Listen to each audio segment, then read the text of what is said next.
जय Hind defence lovers. आज की टॉप हेडलाइंस कुछ इस प्रकार है। पीएम मोदी ने स्पीड की लाइट से बस्ट किया पाकिस्तान का S-400 को डिस्ट्रॉय करने वाला दावा। पाकिस्तान के भुलारी एयरबेस पर F-16 के तबाह होने के मिले सबूत। जानिए क्या है पाकिस्तान में रेडिएशन लीक का सच। और ऑपरेशन सिंदूर के दौरान भारत के 11 मिलिट्री सैटेलाइट सी लगातार काम पर।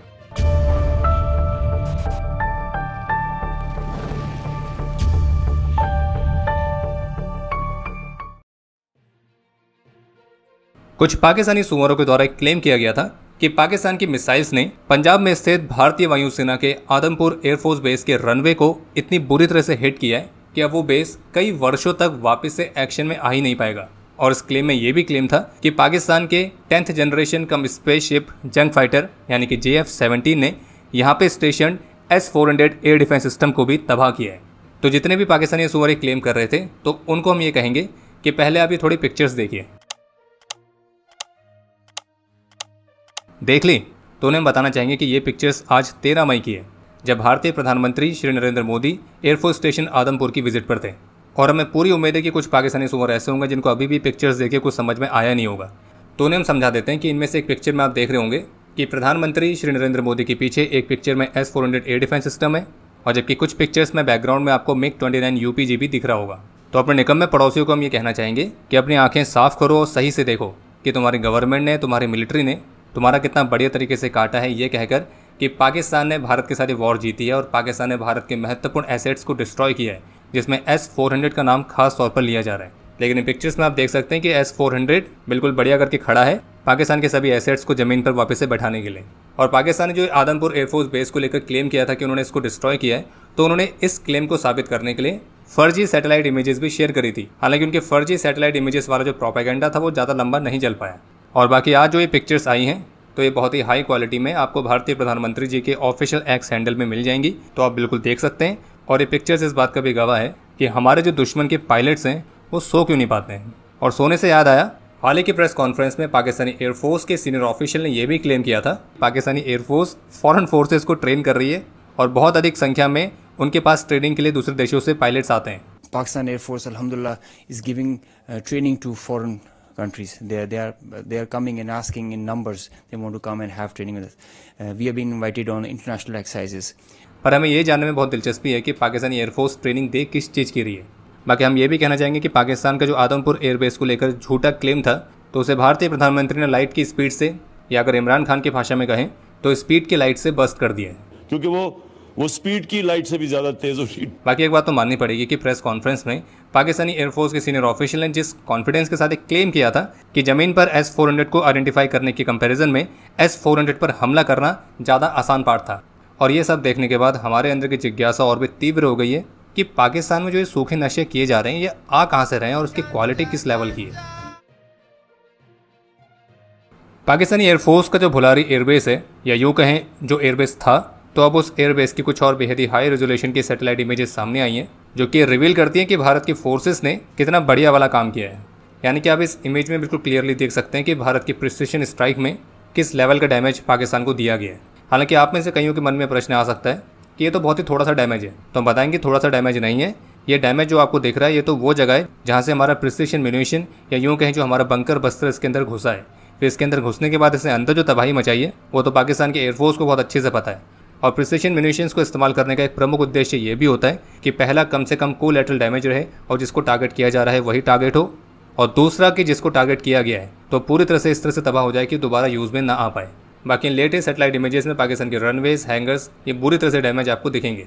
और पाकिस्तान को जो भुलारी एयरबेस है तो ये उनके F-16 और JF-17 स्क्वाड्रन के अलावा यहाँ पे उनके 2 एवॉक्स एयरक्राफ्ट भी रहते हैं। और कुछ दिनों पहले जो रिपोर्ट्स आई थी कि भारत की प्रिसिशन स्ट्राइक में पाकिस्तान का एवॉक्स एयरक्राफ्ट भी डिस्ट्रॉय हुआ है, तो अब इन लेटेस्ट सैटेलाइट इमेजेस से वो रिपोर्ट्स भी क्लियर होती दिख रही हैं। बाकी इस बेस के हैंगर की छत इतनी बुरी तरह से तबाह हुई है तो इसके अंदर जो होगा वो कैसे तबाह हुआ होगा आप समझ ही सकते हैं।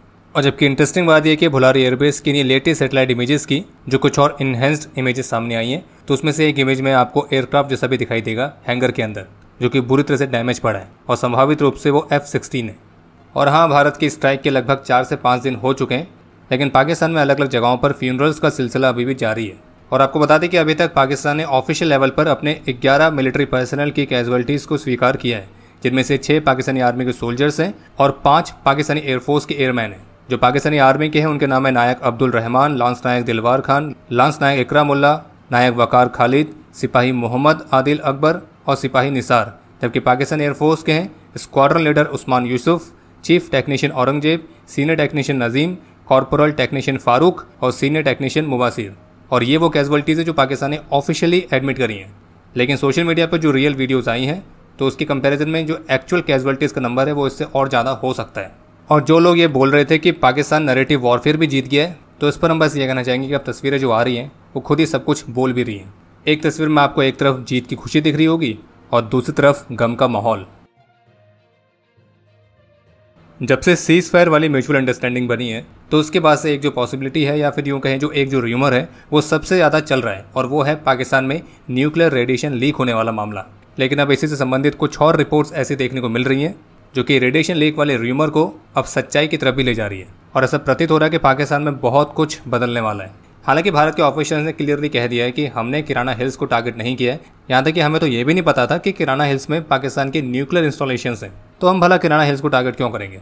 वैसे आपको बताते हैं किराना हिल्स सरगोदा एयरबेस से करीब 9 से 10 किलोमीटर पर है और इसे पाकिस्तान की उन बिगेस्ट साइट्स में से एक माना जाता है जहाँ पे सबसे अधिक संख्या में स्टोरेज बंकर्स हैं। बाकी पाकिस्तान के सोशल मीडिया पे ऐसे क्लेम्स ऑलरेडी चल रहे हैं कि इस एरिया के आसपास के गाँवों को खाली किया जा रहा है क्योंकि संभावित रूप से यहाँ पे रेडिएशन लीक होने की रिपोर्ट्स हैं। अब देखिए, हमने तो भाई किराना हिल्स को टारगेट नहीं किया है।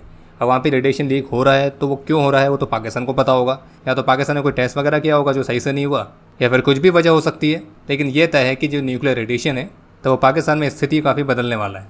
और बाकी हाँ, इसी इलाके में हाल ही के दिनों में न्यूक्लियर इमरजेंसी रिस्पांस टीम की मूवमेंट भी काफ़ी देखी गई है और वो टीम भी मुख्य रूप से यूएस से आई है। और जैसे कि कल जब भारतीय प्रधानमंत्री ने पूरे देश को संबोधित किया था तो उस दौरान उन्होंने ये भी स्पष्ट किया था कि अब हमारे खिलाफ कोई भी न्यूक्लियर ब्लैकमेलिंग नहीं चलेगी। और जबकि आज आदमपुर एयरबेस पर भी अपने संबोधन में भारतीय प्रधानमंत्री की तरफ से क्लियरली कहा गया है कि अब से भारत 3 नए सिद्धांतों पर काम करेगा।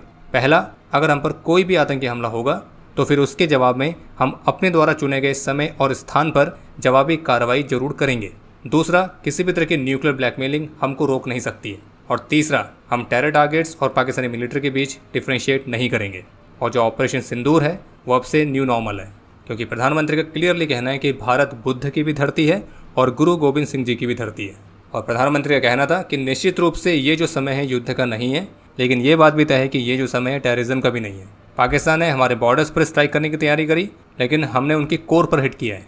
और ऑपरेशन सिंदूर ने आतंकवाद के खिलाफ लड़ाई में एक नया बेंचमार्क सेट कर दिया है। और प्रधानमंत्री जी की स्टेटमेंट में ये भी क्लियर हो चुका है कि भारत जो इंडस वाटर ट्रीटी है उसको दोबारा से रिज्यूम तब तक नहीं करने वाला है जब तक कि पाकिस्तान अपनी हरकतें सुधार नहीं देता है। और यहाँ पे एक बात और स्पष्ट होती है कि पाकिस्तान जो बड़े बड़े दावे कर रहा था कि अगर भारत ने इंडस वाटर ट्रीटी को कुछ किया तो हम एक्ट ऑफ वॉर समझेंगे, ये कर देंगे, वो कर देंगे, और अपने दावों के विपरीत उन्होंने करा किया वो तो आप सभी को पता ही है।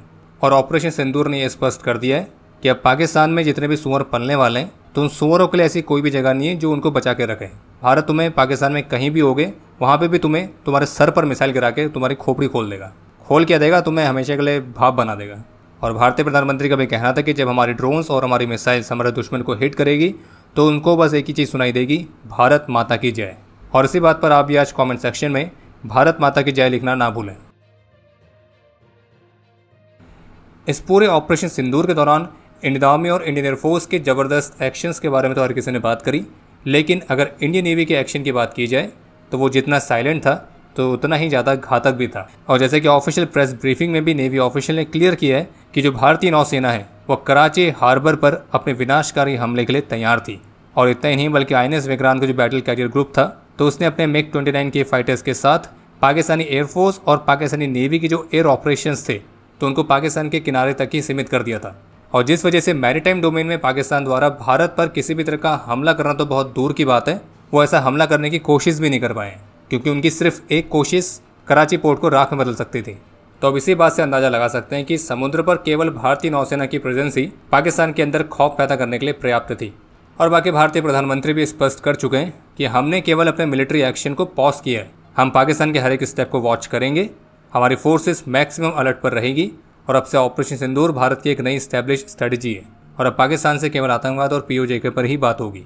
इसके अलावा एक बड़ा अपडेट यह है कि आज 13 मई को भारत की राष्ट्र राइफल्स यूनिट ने स्पेसिफिक इंटेलिजेंस इनपुट्स के आधार पर सोपिया में ऑपरेशन कैलर लॉन्च किया था।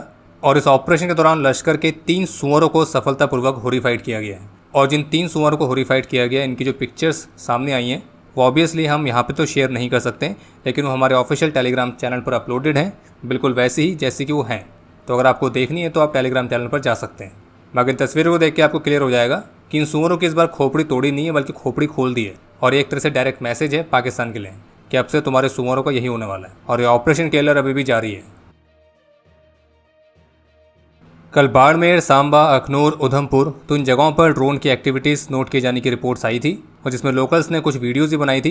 हालांकि ये ड्रोन्स बहुत अधिक संख्या में नहीं थे और जितने भी थे उन सभी को सफलतापूर्वक इंटरसेप्ट कर दिया गया था। और फिर आर्मी ने भी ऑफिशियली कंफर्म कर दिया था कि इसमें कोई भी चिंतित होने वाली बात नहीं है और सिचुएशन पूरी तरह से भारत के फुल कंट्रोल में थी। बाकी एक अपडेट यह है कि पाकिस्तान के जो DGISPR है तो उसे लश्कर के सबसे बड़े वाले सुअर जिसका नाम है हाफिज़ अब्दुल रऊफ, जो कि UN की लिस्ट में भी शामिल है, तो उसको अपनी मीडिया ब्रीफिंग में एक इनोसेंट मैन की तरह डिस्क्राइब किया।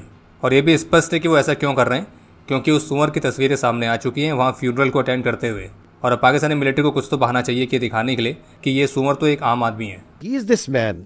His name is Hafiz Abdur Rauf, who is actually leading the prayers. He's got 3 daughters, son, and he is born in March 1973. You can see his details, family details and everything over here.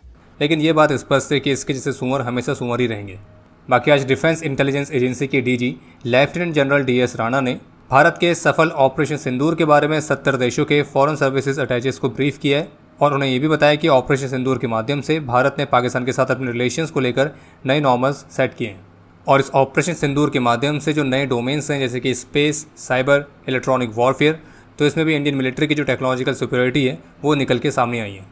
और इस बात में कोई doubt नहीं कि इस दौरान भारत के जो स्वदेशी डिफेंस सिस्टम्स हैं तो उन्होंने भी कमाल का परफॉर्म किया है। जबकि एक्सपर्ट्स का मानना है कि इस दौरान आकाश मिसाइल ने जिस तरह से परफॉर्म किया है तो वो एक तरह से इसके लिए अग्नि परीक्षा को पास करने जैसा है।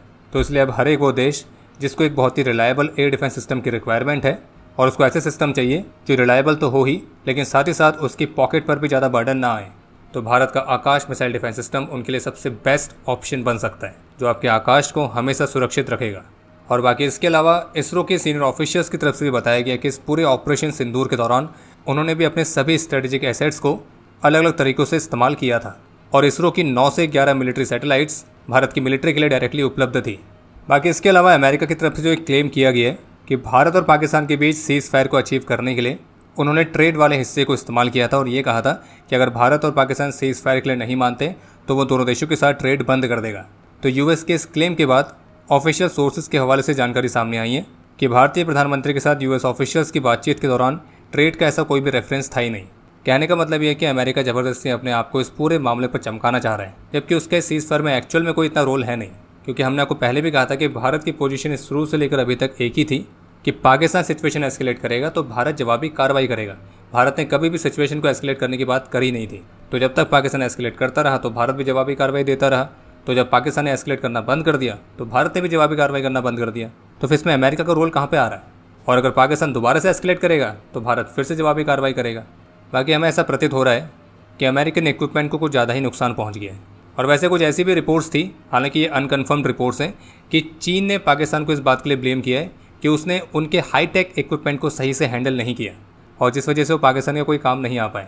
मतलब चीन तो ऐसी बातें कर रहा है जैसे कि उसने पाकिस्तान को कोई एलियन टेक्नोलॉजी दे रखी है।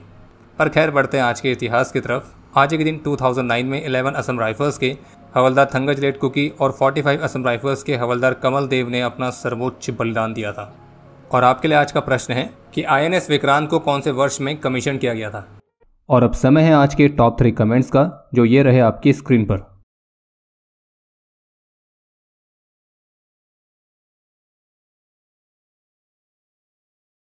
उम्मीद है आपको आज का एपिसोड पसंद आया होगा।